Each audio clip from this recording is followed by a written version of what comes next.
Oi, pessoal, tudo bem? Nós vamos iniciar, um novo conteúdo falando a respeito do histórico dos sistemas de classificação das plantas, né? E a gente vai ver que ao longo da história os cientistas eles têm buscado, têm tentado determinar a melhor forma de classificar os seres vivos, né?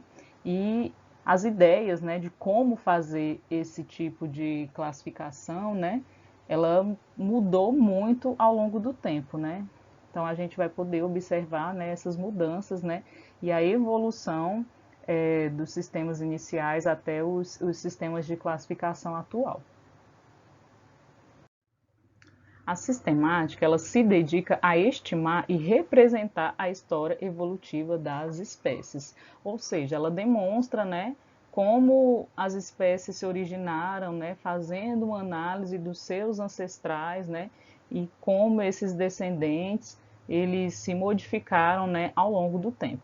E aí, com base nisso, ela promove o agrupamento das espécies de acordo com o grau de parentesco existente entre elas, né? As espécies que são mais aparentadas, elas ficam alocadas em grupos mais próximos ou nos mesmos grupos, né?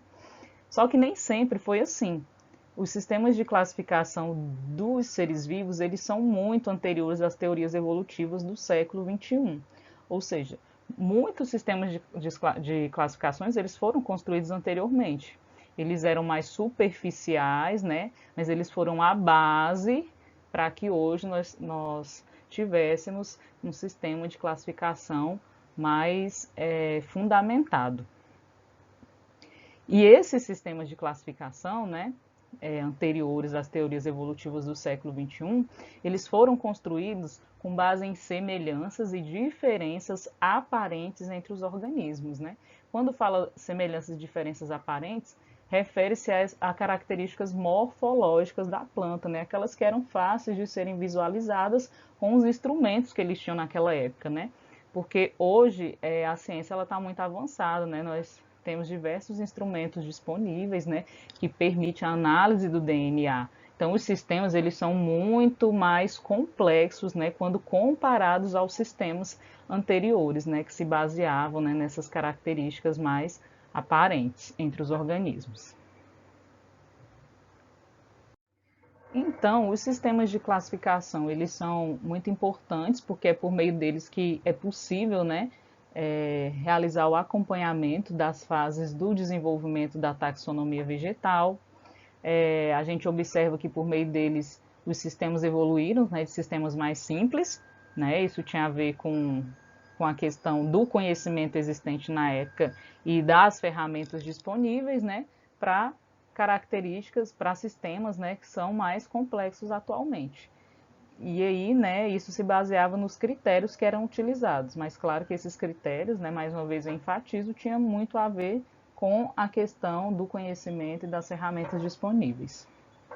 E aí nós vamos observar que existiam dois grandes períodos, né, o período descritivo e o período de sistematização. Vamos comentar, né, a respeito das características de cada um desses períodos. Então, agora vamos conhecer o período descritivo.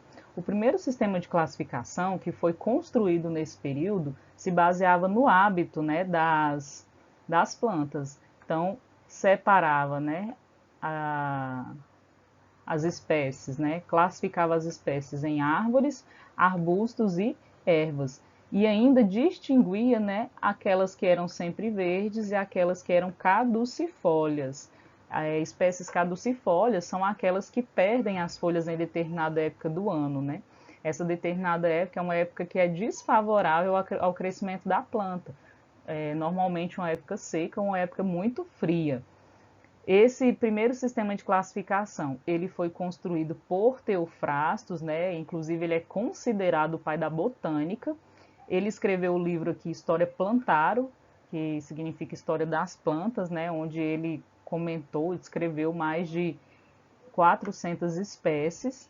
Ele foi homenageado, né? Quando colocaram o nome de uma família, né? Com base no nome dele, família Theophrastácea. Atualmente, essa família ela foi incluída dentro, as espécies, né, que faziam parte dessa família foram incluídas aqui dentro da família Primulácea, né? Eu coloquei um exemplo aqui de uma espécie, né, pertencente a essa família, né, que é a espécie Primula obiconica. Ainda que no período descritivo, mas já avançando no tempo, né, já lá na Idade Média, os herbalistas que estavam interessados nas propriedades medicinais das plantas, eles não conseguiram estruturar nenhum sistema de classificação, mas eles reuniram determinadas plantas em grupos considerados naturais.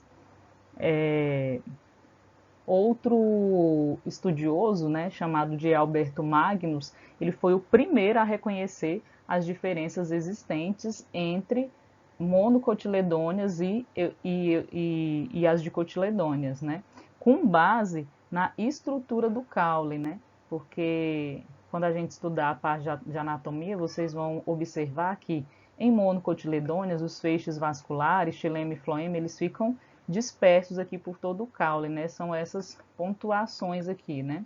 E nas eudicotiledôneas, esses feixes, eles ficam organizados, né, e localizados aqui na parte mais externa, né, do caule.